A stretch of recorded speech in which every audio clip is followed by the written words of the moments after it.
할렐루야. 네, 네.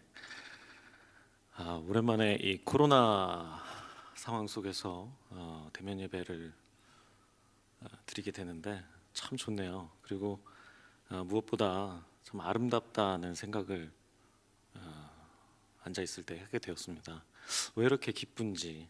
처음에 저는 이제 초청을 받았을 때 한 10명 정도, 한 12명 정도 예상을 했는데 예상보다 상당히 많은 분들이 오늘 금요 예배 늦게까지 이렇게 오심에 대해서 하나님께 참 감사드리고,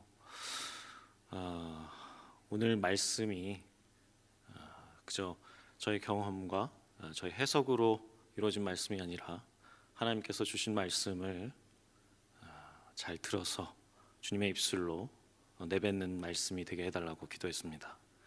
잠깐 설교 시작 전에 잠깐 기도하겠습니다. 사랑이 많으신 하나님 아버지, 오늘도 이렇게 저희들 일상 가운데, 잃어버린 일상 가운데 주님을 대면하며 예배하게 해주셔서 감사합니다.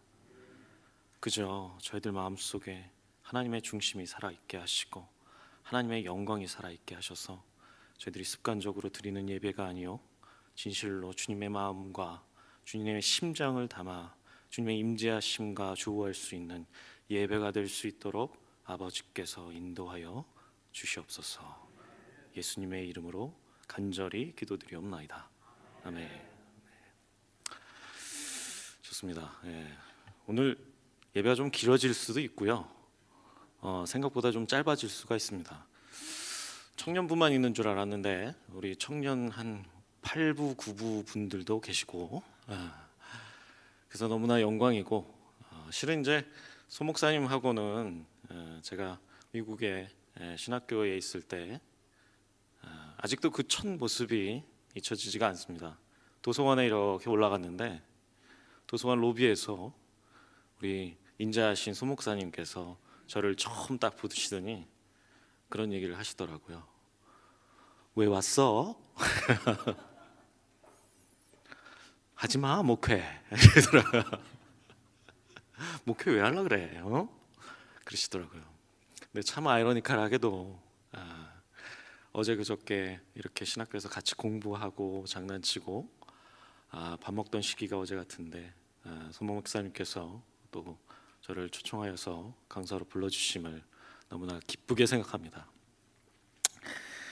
자, 오늘은 요한복음입니다. 요한복음 여러분들 참 많이 들으셨죠? 뭐 초신자로 와도 요한복음이요, 예배 신앙생활의 중간에 있어도 요한복음이요, 신앙생활의 끝자락을 마무리할 때에도 요한복음이라는 이야기가 있습니다. 굉장히 많이 듣는 설교이고요. 특별히 요한복음 9장은 굉장히 유명한 설교입니다. 근데 우리들이 항상 그렇지만 항상 들어도 까먹지 않습니까? 설교를 듣고 잊어버리는 시간이 한 43분 정도 된다고 합니다. 예배를 끝나면 한 43분 정도가 되면 무슨 얘기를 했는지 잘 모른다 그래요. 실제로 제가 겪은 일이 있는데, 특별히 이 요한복음 설교를 했는데, 물론 이 구장은 아니었습니다만 어떤 성도분이 오셔서 저에게, 월요일 날이었습니다. 월요일 날 저에게 오셔서 목사님, 동영상이 올라왔는데 너무 은혜스럽습니다. 다시 한번 들어도 너무 은혜스럽습니다. 감사합니다. 그러고 이제 집에 갔더니 그 동영상이 어제 설교했던 동영상이 아니고 지난주에 설교했던 동영상을 들으시고 다시 한번 은혜를 받으셨다는 그런 웃지 못할 일화가 있습니다. 보통 이제 요한복음 9장, 요한복음 하면 요한복음 이 9장의 본질적인 의미는 예수께서 이제 맹인인, 앞을 못 보는 맹인에게 오셔서 칠흑 같은 어둠 속에 있는 그의 눈을 띄우시고 구원으로 인도하셨다 하는 상징적인 내용으로 많이 쓰입니다. 그렇죠. 많이 들어보셨죠. 그래서 우리가 이제 죄 가운데 있다가 살아나셨다 하는 상징적인 얘기로 많이 듣게 되는 설교들이 있으실 겁니다. 그런데 실은 오늘은 조금 다른 시각에서 기존의 설교와는 좀 다른 시각에서 접근하려 합니다. 무슨 말인고 하니 우리가 예수 예수 외치기는 하지만 실은 이 1화에 나와 있는 9장에 나와 있는 맹인에 대해서 집중하지는 않는 것 같아요. 마치 예수님 하면서 옆에 있는 맹인을 두고 마구마구 달려가는 그런 느낌이 저희 일상에는 어쩌면 벌어지고 있는지 모릅니다. 왜 그럴까요? 오늘은 바로 이러한 점들의 의문을 가지고 설교를 조금 해보려고 합니다. 보통 요한복음은 전반부 12장까지 표적의 책이라고 알려져 있습니다. 그리고 12장 이후부터는 영광의 책이라고 알려져 있는데 크게 막 구조 나오면 너무 복잡하죠. 야, 뭐 구조까지 하냐, 몇 장 몇 절. 근데 앞에는 예수께서 예수 되심을 나타낸 책이고 13장 이후부터는 예수께서 하나님의 영광을 드러내시기 위한 책이라고 간단하게 생각하면 됩니다. 그런데 이 요한복음 9장은 실은 그 12장 그 전반부와 후반부를 이어주는 그 아주 그 미들 포인트 같은 곳에 놓여 있어서 상당히 의미가 깊습니다. 그리고 이 9장 전에는 어떤 일들이 일어나죠? 예수께서 표적을 계속 보이세요. 병든 자들을 고치시고요. 베데스다 연못. 베데스다는 원래 자비의 집이라는 뜻입니다, 원어로. 근데 그 베데스다 연못에 그 자비의 집에 38년 동안 병을 고치지 못한 병자가 있었어요. 그 병자를 고치십니다. 이게 얼마나 아이러니컬한 이야기입니까? 자비의 집인데 38년 동안 병을 고치지 못해서 그 연못을 찾아왔던 그 병자. 그리고 또 5천 명을 먹이시고 또 가늠한 여인을 죄 없다 사해 주시는 그런 일들이 9장 전에 이렇게 나타나기 시작합니다. 그리고 예수가 누구인지를 9장 전에서 이렇게 보이세요. 기적을 계속 베푸시면서 기적을 베푸시면 베푸실수록 표적을 보이시면 보이실수록 어떤 일이 일어납니까? 자꾸 유대인과 바리새인들과 이렇게 충돌이 일어나게 됩니다. 왜냐? 자신들이 알던 예수, 왕의 모습, 하나님의 아들의 모습이 아니었기 때문입니다. 그래서 급기야는 8장 59절 보시면 그들이 돌을 들어 치려 하거늘 예수께서 숨어 성전에서 나가시니라 하면서 성전에서 나오시게 되기까지 합니다. 아마 이 사건 9장 맹인을 만나시고 맹인의 눈을 띄우신 이 사건은 예수께서 성전을 나와서 남문 주변에서 일어난 일로 생각되어집니다. PPT 좀 띄워주시겠어요?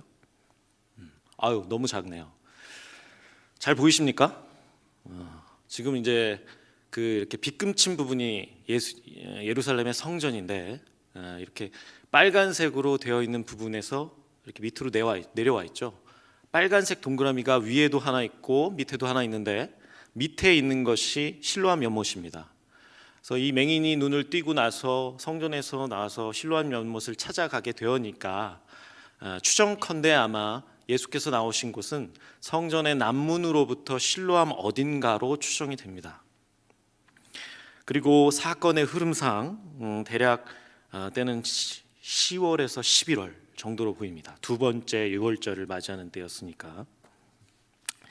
일반적으로 1세기 주변에 예수께서 계실 때의 성전의 주변에는 다음 장을 조금 보여주시겠어요? 굉장히 북적였어요. 보이시죠?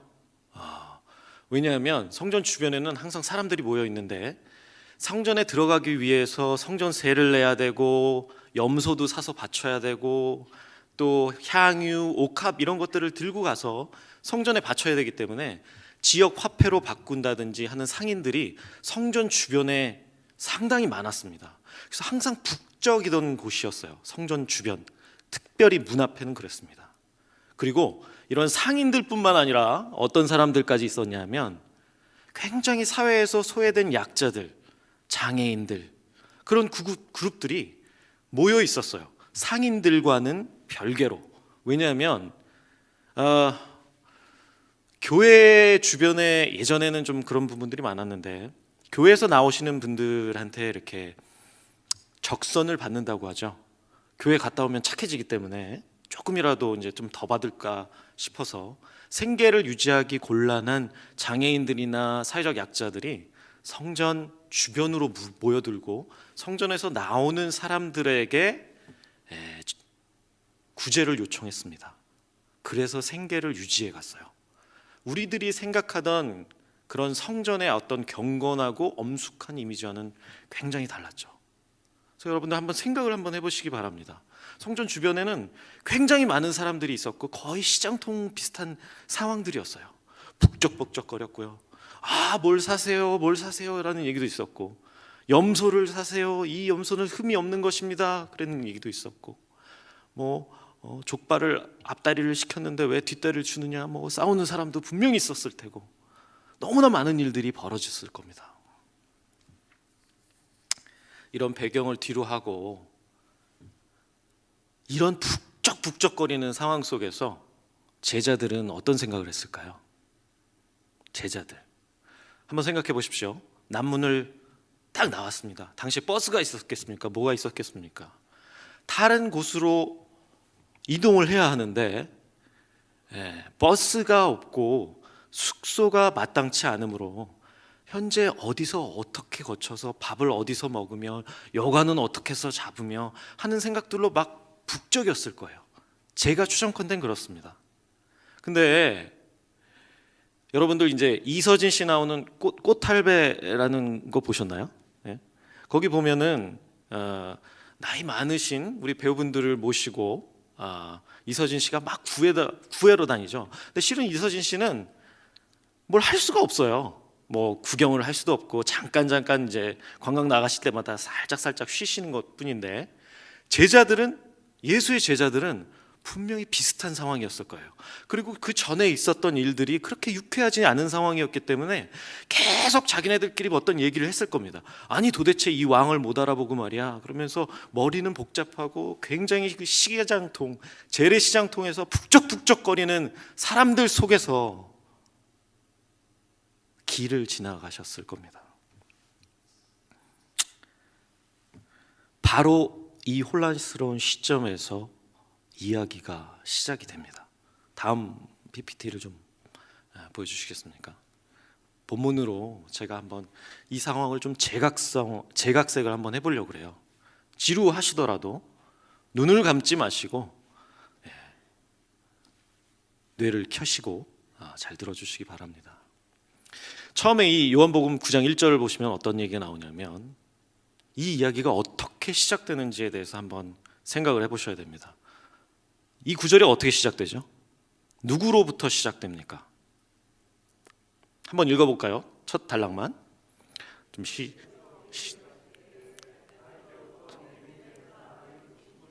네, 그렇습니다. 예수와 제자들이 길을 갈 때라고 나옵니까? 어떠세요? 주어가 예수입니다. 예수께서 길을 가실 때에, 그리고 누구를 보십니까? 맹인을 보시는데 누가 보십니까? 예수께서 보시는 것입니다. 이야기의 시작이 예수의 시선으로부터 시작됩니다. 북적북적거리는 그 시장통의 저 구석에, 아무도 쳐다보지 않는 저 구석에, 음불한 저 구석에 분명히 맹인이 이렇게 쭈그리고 앉아 있었을 거예요. 도와주세요, 도와주세요, 한 푼만 주세요, 제발. 예수께서 길을 지날 때에 날 때부터 맹인된 사람을 보시니라 하고 이야기가 시작되면서 예수의 시선이 맹인으로 옮겨집니다. 그리고 아무런 관심도 없는 제자들의 시선도 예수의 시선과 더불어 이야기가 시작이 됩니다. 여러분들도 아시다시피 1세기 장애인들은 굉장히, 중세까지도 장애인들은 굉장히 힘든 존재들이었어요. 왜냐하면 어떤 죄를 받아서 장애가 됐다고 생각하거나 굉장히 불결하고 더럽고 지저분하며 대하기 어렵고 고집세고 이런 것들로만 계속 있었기 때문에 사람들은 맹인, 나병 이런 사람들하고 가까이 지나질 않았습니다. 그저 그 시장통 가운데서도 저 구석에, 우리 저기 손 목사님 계시는 저 구석 에어컨 어딘가에 숨어서 이렇게 쳐다보는. 근데 그 구석에 있는 맹인을 예수께서 끌어들이시기 시작하면서 이야기가 시작이 됩니다. 제자들이 맹인을 본 것이 아니요 예수께서 맹인을 봄으로써 이야기가 시작됩니다. 이거는 본문을 읽는데 굉장히 중요한 단서를 제공합니다. 아무도 주의를 기울이지 않는 맹인, 불결하기까지다 생각되는 맹인, 중세에도요 사료를 찾아보면 장애인들은 교회에 들어오기 굉장히 힘들었습니다. 그런데 그 이름 없고 대하기 힘든 불결한 맹인을 예수께서 직접 찾아가셔서 그의 거대한 구속사 속으로 끌어들여 오십니다. 몇천 년의 반항의 역사에 그 인간의 역사들을 다 고치시려고 맹인 한 명을 당신의 이야기 속으로 초청하십니다. 그리고 그 초청을 받아든 제자들이 드디어 그 복잡한 머릿속에서 시선을 맹인으로 고정시키면서 얘기를 시작하기 시작합니다. 바로 이것이 첫 번째 포인트입니다. 여러분, 하나님께서 시작하시는 겁니다. 예수께서 시작하시는 겁니다. 성경이 전체 다 얘기하는 것이 무엇이냐면 여러분들 자체가 어떤 공이 있어서 한다는 것이 아닙니다. 예수께서 바라보실 때에 비로소 이야기가 시작된다는 이야기입니다. 그것이 의미를 갖는다는 이야기입니다. 이것이 성경 전체가 얘기하는 언약이요 하나님의 작정하심이요 신실하심이요 절대적인 주권인 것입니다. 여러분, 바로 이 포인트를 놓치지 않으시길 간절하게 축원합니다. 이제 이야기는 다른 방식으로 전개게 됩니다. 예수의 시선이 꼽혔던 곳에 제자들이 그 시선을 고정하면서 아주 거만하게 묻습니다. 주머니에 손을 이렇게 놓고 예수님이라고도 안 했죠. 랍비여, 선생님이요. 맹인으로 낸 게 누구 죄예요? 누구 죄예요 도대체? 저 사람 저 구석 가운데 있는데 맹인으로 된 애 도대체 누구 죄입니까? 초반에도 말했지만 장애는 당시에 죄와 연결이 되어 있었습니다. 근데 한번 생각해 보세요. 고대 근동에는 사막 기후입니다. 특히 예루살렘은 건조한 기후 때문에 모래바람이 막 날렸어요. 비가 오나요? 비가 잘 안 옵니다. 그러니까 당연히 안염이 많죠. 어린 아이들도 태어나면 시력을 잃는 경우가 굉장히 많았다고 해요. 고름이 질질 나가지고. 이런 아이들을 앞에다 놓고 어리석은 제자들이 질문을 한 겁니다. 누구 죄 때문이에요? 여러분, 한번 생각해 보세요. 요즘에 광고 많이 나오더라고요. 월드비전 뭐 이런 데서. 저는 그 광고를 못 봐요. 너무 마음이 아파서. 거기 보면 그런 문구들이 있더라고요. 제가 해줄 수 있는 게 아무것도 없어요. 장애를 가졌는데 뭐 해줄 수 있는 게 아무것도 없대요. 저는 그런 광고를 볼 때마다 죽을 것 같아요. 근데 마치 그 아이를 보면서 당신들의 아이들이 전부 다 그렇게 막 고름을 질질 흘리면서 주여 엄마 아파, 누나 아파, 형 아파 이러고 있는 상황 속에서 누구 죄 때문이니? 하고 물어볼 수 있습니까? 감히? 근데 당신은 그랬단 말이에요.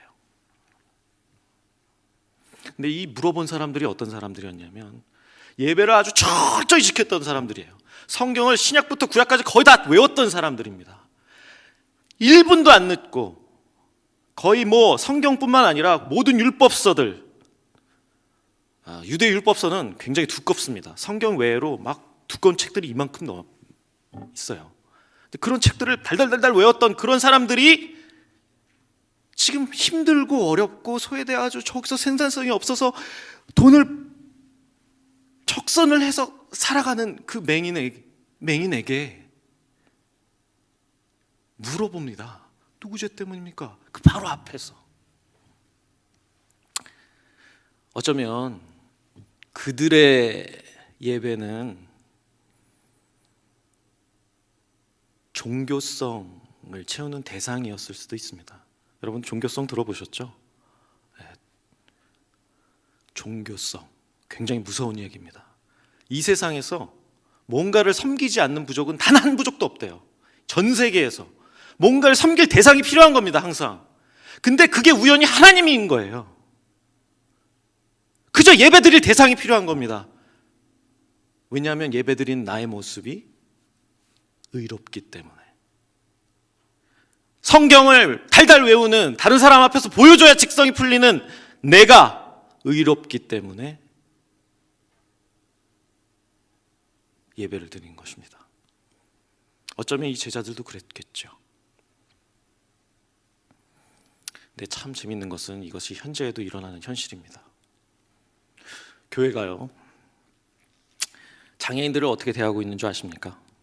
2014년도에 미국에서 통계를 냈어요. 타다라는 학자인데, 교회가 장애인들을 차별하는 것 같습니까? 안 하는 것 같습니까? 네, 합니다라고 얘기할 수는 없습니다. 교회는 그래도 열심히 노력을 하고 있으니까요. 그러나 통계적으로 볼 때 416명의 장애인 부모한테 물어봤습니다. 당신네 아들내미 딸내미들은, 장애를 갖고 있는 아들내미 딸내미들은 과연 예배를 드립니까? 했는데 오직 43%만이 예배를 드리는 것이 아니라 교회에서 도움을 받고 있습니다 라고 얘기를 했대요. 그리고 그 중에 30%는 교회에 도움이 없어서 다른 교회로 옮긴 적이 있다고 하고요. 그 30% 중에 나머지 50%는 그나마 예배를 못 드리고 한 달에 한 번씩 나가는 정도랍니다.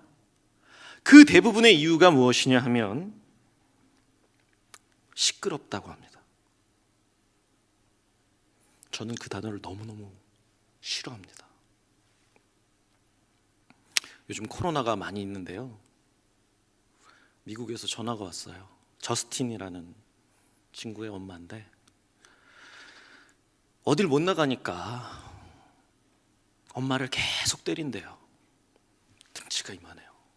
180이 넘는데 엄마를 쥐어박는데요. 계속 뛰어다니는 겁니다. 소리를 지른답니다.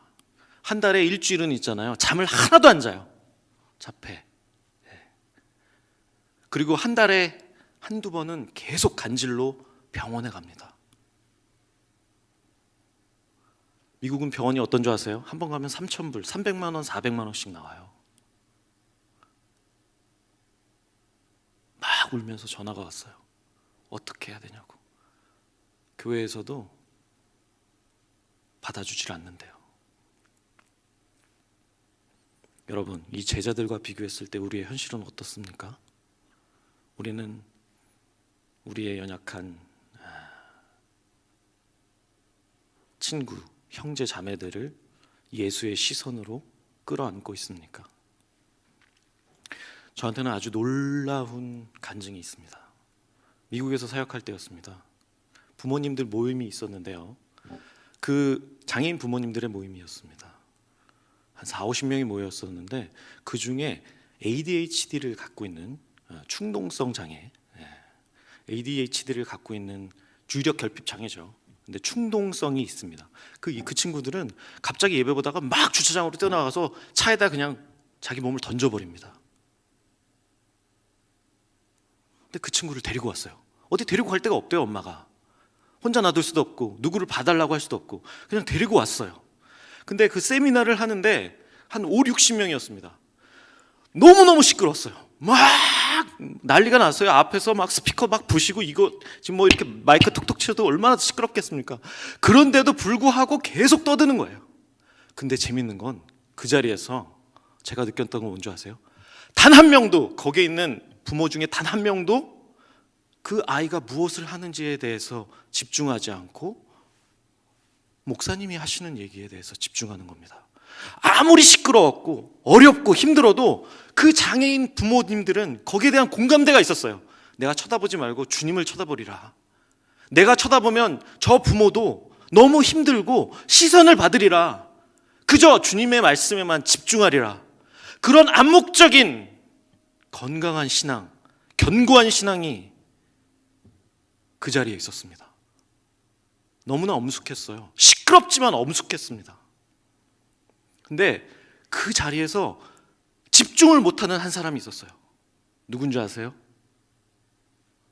목사님이셨어요. 재밌죠? 저에게는 아주 놀라운 경험이었습니다. 무엇을 위해서 예배를 드리는지, 무엇이 하나님의 마음으로 이끌게 하는지, 저는 목사님의 말씀은 하나도 기억이 안 납니다. 그러나 그 자리에 있던 그 순간만큼은 주께서 즐거워하시는 예배였으리라 확신합니다. 확신합니다. 물론 근데 이런 일들은요, 굉장히 견고한 교회에서만 일어날 수 있어요. 그리고 신앙이 좀 굳어야 합니다. 오랜 세월이 지나야 되고요. 이 순간을 처음 맞이하면 갈등이 일어나요. 시끄러워. 그래도 시끄러운데 내 자식도 지금 내가 시끄러워 죽겠는데 지금. 근데 우리 세빛천원교회 언젠가는 이러한 순간을 여러분들 맞닥뜨리시를 간절히 축원합니다. 이것이 바로 예수의 시선입니다. 다시 본문으로 돌아가면요, 예수님의 대답이 걸작입니다. 다시 전으로 돌아와 주시겠어요? PPT 전으로 돌아와 주십시오. PPT를 조금 멈췄나 본데 전장으로 다시 한번. 안 돌아오네요. 제가 읽겠습니다. 예수께서 이걸 어떻게 대답하셨냐 하면, 누구의 죄 때문이에요? 그랬더니 예수께서 대답하시되, 이 사람이나 그 부모의 죄로 인한 것이 아니라 그에게서 하나님이 하시는 일을 나타내고자 하심이라 라고 말씀을 하신 거예요. 참 재밌어요. 제자들이 왜? 라고 물었는데 예수께서는 왜에 대한 대답을 안 하십니다. 뭐라고 대답하시죠? 왜? 라고 물었는데 그 장애를 겪고 있는 목적에 대해서 집중하라고 얘기를 하십니다. 재밌지 않습니까? 원인을 물었는데 원인에 대한 얘기는 안 합니다. 하나님의 영광을, 하나님께서 하시는 일을 나타내려 하심이라. 사람들은 생각합니다. 장애인들이 무슨 하나님의 일을 나타내. 근데 여러분들, 전 장애사역 굉장히 오래 했는데요, 장애사역의 사역자가 누군지 아세요? 장애사역의 사역자는요, 교사들이 아니에요. 교사들은 매번 바뀝니다. 매년 바뀌어요. 근데 그 자리에 계속 눌러 앉아서 그 사역을 이어가는 사람들은 장애인들이에요. 그 장애인들 때문에요, 교사들이 힘을 받기 시작해요. 왠지 아세요? 하나님의 영광이 그 장애로 인해서 그 장애를 가진 가정과 그리고 내가 일하는 그 사역지터에서 너무나 잘 나타나기 때문입니다. 바로 여기에 포인트가 있어요. 아주 이 오묘한 대화를 통해서 예수께서는 고통의 원인에 집중하지 말라고 하세요. 고통을 주시는 하나님의 목적에 대해서 주신다고도 얘기하지 않아요. 고통 안에 있는 하나님의 절대적인 선하심과 보호하심이 어떻게 그 고통을 이겨내고 극복해야 하고 그것을 또 통해 하나님께서 얘기하시는 바가 무엇인지에 대해서 집중하라고 하십니다. 슬라이드 한번 보여주시겠어요? 다음 슬라이드. 이것이 바로 로마서에 가면 나오는 얘기입니다. 잘 아시죠? 3절 보면 다만 이뿐만 아니라 우리가 환난 중에도 즐거워하나니 이는 환난은 인내를, 인내는 연단을, 연단은 소망을 이루는 줄 알미러라. 아멘. 고난 중에 하나님의 영광이 있습니다. 그렇게 얘기하면 꼭 한 명씩 있어요. 아니 그러면 하나님 영광 위해서 그럼 누구는 아파야 됩니까? 누군 장애를 가져야 됩니까? 하나님 이기적인 사람 아니에요? 이기적인 분 아니에요? 어떻게 생각하세요? 예전에 뉴저지에 있을 때 그런 적이 있습니다. 어떤 형제를 만났는데 사고를 당했어요. 자전거를 타고 가다가 택시를 비켜나가려고 했는데 보도블럭에 탁 치인 거예요. 근데 치였던 그 보도블럭에 이렇게 그 모서리에 왼쪽 뇌를 치어서 뇌가 완전히 망가졌어요. 다 부서지고 난리가 났죠. 코마 상태였어요. 의사가 죽는다고 했습니다. 혀가 나왔고요. 온통 모든 구멍에선 물이 나오기 시작했어요. 더 이상 산소호흡기 없이는 살 수 없고 이걸 어떻게 해야 되나 그러다가 이제 의사가 한국인 분한테 얘기를 합니다. 거기가 잉글우드 하스피럴 병원이었어요. 그 잉글우드에 있는 병원 의사가 준비하십시오. 오늘을 넘기기 힘듭니다 해서 그분이 자기 아들인데 너무 안타깝잖아요. 죽을 것 같잖아요. 막 울면서 집으로 돌아갑니다. 그리고 아들의 방을 치우기 시작했어요. 정리를 하기 시작하고 그 자리에서 철야 기도를 시작합니다. 통보를 받은 것이 오전인데 24시간 내내 철야 기도를 하고 새벽에 하나님께 울부짖었답니다. 주여, 내 아들 살려주시면 내 아들 사역자 만들겠습니다. 주여, 제발 살려주세요. 계속 반복되는 기도. 그리고 병원으로 다시 돌아갔습니다. 어떤 일이 벌어졌는지 아세요? 나왔던 혀가 들어갔어요. 그리고 모든 구멍에서는 물이 멈췄습니다. 의사가 놀라서 물었습니다. 아니, 이런 일은 없다. 의학계에 보고를 해야 된다. 이런 상태는 있을 수가 없다. 당신 도대체 뭐 한 거냐? 그 장로님이 나중에 장로가 되셨습니다. 얘기를 하셨습니다. 기도를 했습니다. 그 얘기를 듣자마자 의사 몇 명이 더 몰려왔습니다. 만약 당신의 기도 때문에 당신의 아들이 살아나는 거라면 나는 하나님을 믿지 않지만 우리들을 위해서도 기도해 주세요. 그리고 기도를 합니다. 그리고 그 형제가 깨어났을 때 그 형제는 말을 하지 못했어요. 실어증, 사고로 인한 실어증에 걸립니다. 그런데 재밌는 게 실어증인데 말을 하지 못하는데 찬양을 할 수가 있어요. 재밌죠? 노래는 못합니다. 찬양을 합니다. 잠깐 틀어주시겠어요? 클릭을 눌러주십시오.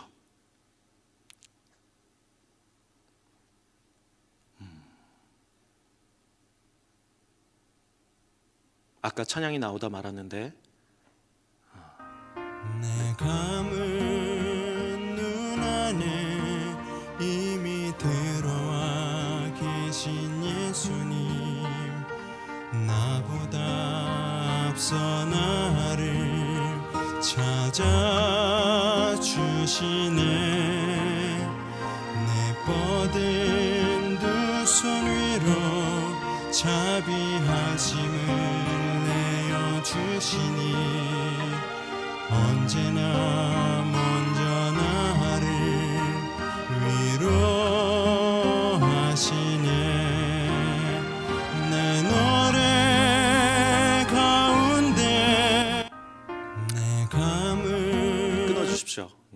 어떠세요? 실어증이 걸렸던 성도가 부를 수 있는 찬양입니까? 지금도 말을 더듬거립니다. 근데 뉴저지에서 아주 유명한 찬양 사역자가 되었어요. 말을 할 수 없는 찬양 사역자. 이것이 하나님께서 장애인들을 어떻게 쓰시는가를 극명하게 보내주는 한 사례입니다.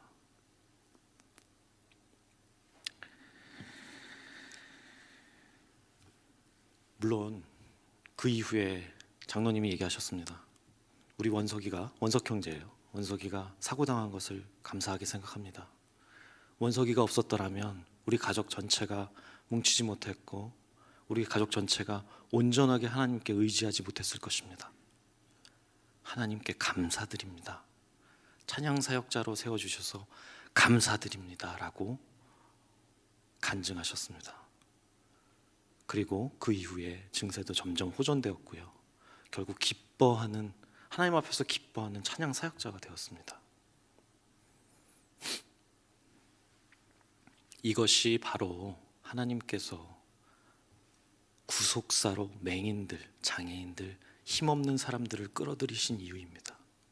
그들 스스로는 아무것도 할 수 없지만 하나님의 진정한, 비록 수동적인 할지라도 하나님의 진정한 사역자로 하나님께서 세우시는 것입니다. 그들의 가정이 변합니다. 그 아이들로 인해서 내가 하나님을 몰랐던 그 순간이 변해서 온전히 하나님께 의지하게 되는 그런 놀라운 역사가 일어납니다. 그들 앞에 있으면 교사들도 들어가서 도와줘야지 하다가도 숙연해지고 하나님의 영광을 바라보게 되는 것입니다. 뽐내고 의롭고 정의롭게 보이고 싶어서 들어갔다가도 하나님의 영광을 바라보고 숙연해져서 나오는 것이 바로 장애인 사역입니다. 아주 유명한 학자 헨리 나우에는 하버드 교수였습니다. 물론 신학이 하버드가 그렇게 좋지는 않습니다. 그러나 헨리 나우엔이 르아르크라는 이제 장애인 공동체를 만들어서 네덜란드로 떠날 때 기도를 하는 가운데 비행기에서 주께서 이렇게 말씀하셨답니다. 그 유명한 학자를 두고 가서 장애인들 사이에서 치료받고 오너라. 신학자에게. 누가 사역자입니까? 하나님께서 세우신 수동적인 사역자들입니다. 이걸 보셔야 됩니다. 누가 이끌어 가십니까? 하나님께서 이끌어 가시는 겁니다. 이것이 성경 전체적으로 얘기하는 언약의 핵심입니다. 절대적인 주권이고 하나님의 작정하심이고 하나님의 신실하심이며 반드시 내가 너를 회복시켜서 내 안으로 끌고 들어오겠다는 하나님의 놀라우신 영광입니다. 이 영광을 봐야 됩니다. 성경 한 구절 한 구절 어디 가서 내뱉듯이 얘기하면서 암기하지 말고 예배 하루하루 안 빠졌다고 예수님 하면서 맹인을 지나쳐가는 그 어리석음을 범하지 않아야 합니다. 그렇게 되려면 견고한 신앙이 필요합니다. 성경을 알아야 합니다. 이렇게 성경을 어떻게 하나님의 시선으로 읽을 수 있는지를 알아야 합니다. 하나님의 절대적인 주권이 이 구속사를 이끌고 있다는 사실들을 알아야 하는 것입니다. 우리 사역의 진짜 모습은 어떻습니까? 제가 겪은 교회들 중에는 고인 교회들이 있었어요. 몇십 년씩 누가 와도 그만, 이래도 그만, 그냥 금요 예배는 그냥 예배니까 부모님들 가시니까 가는 거고 또 안 가면 뭐라 그러니까 그냥 가서 찬양하고 좀 기뻐하는 척하다가 또 예배 안 가면 찝찝하기도 하고 사람들한테 소문도 나고 내가 장로인데 내가 집사인데 그냥 괜히 조금 아는 척이나 조금 하다가 집에 와서 소주나 한 잔 먹어야겠다.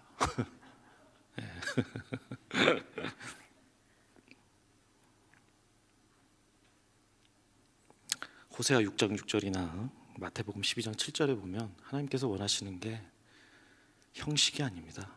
제사가 아니에요. 아까 말씀하셨죠? 하나님의 마음과 합하는 것입니다. 하나님의 중심이 되어서 하나님의 성전이 되는 것입니다. 여러분들의 삶이 하나님의 성전이 되는 것입니다. 마치 아무도 보지 않는 저 맹인을 주께서 끌어안은 것처럼. 아시겠습니까? 여러분, 아무쪼록 이 기쁨을 맛보시기 바랍니다.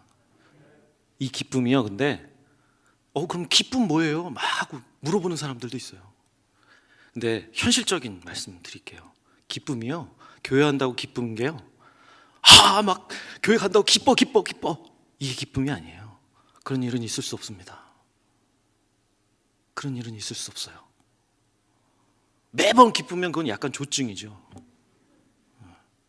시간 속에서 사이클이 있습니다. 절망하는 사이클이 있고 기뻐하는 사이클이 있는데, 저 인생 너머에서 저물어가는 노을을 바라보면서 주께서 이끌어 오셨구나, 내 자식 먹여 살려주셨구나,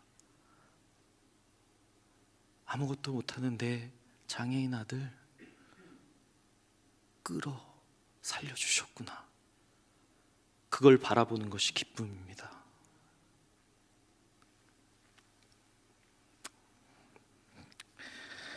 하나님의 영광을 보는 것은 칠흑 같은 어둠 속에서 내 눈을 띄워서 빛으로 가는 것이 나의 의지가 아닌 것을 고백하는 일입니다. 마치 예수께서 맹인을 끌어들이셨던 것처럼, 그리고 그 맹인을 하나님의 영광으로 초대하셨던 것처럼, 장애인들은 저들의 의지로 살아가는 것이 아닙니다. 밖에 내보내 보십시오. 이 추운 엄동솔 안에 스스로 살아가겠습니까? 단 1초도 못 살아갑니다. 근데 그들이 교회에서 잘 살고 있어요. 대학도 나오고요. 그것을 끌고 가시는 결정체가 바로 예수의 시선입니다. 바로 이 점을 고백할 때에 내 의지로가 아니요 몇십 년 동안 형성되어 오는 기쁨 없는 습관으로 이루어진 그 사역에 고인물처럼 되어버린 나의 화석과 같은 마음이 아니요 예수의 심장을 가지고 사역하게 되는 것입니다.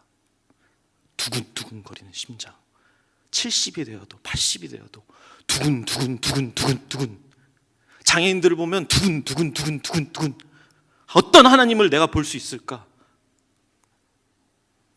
여러분 주에 약한 자들이 여러분의 지혜를 낮출 겁니다. 그리고 예수의 심정을 줄 겁니다. 장애인들처럼요.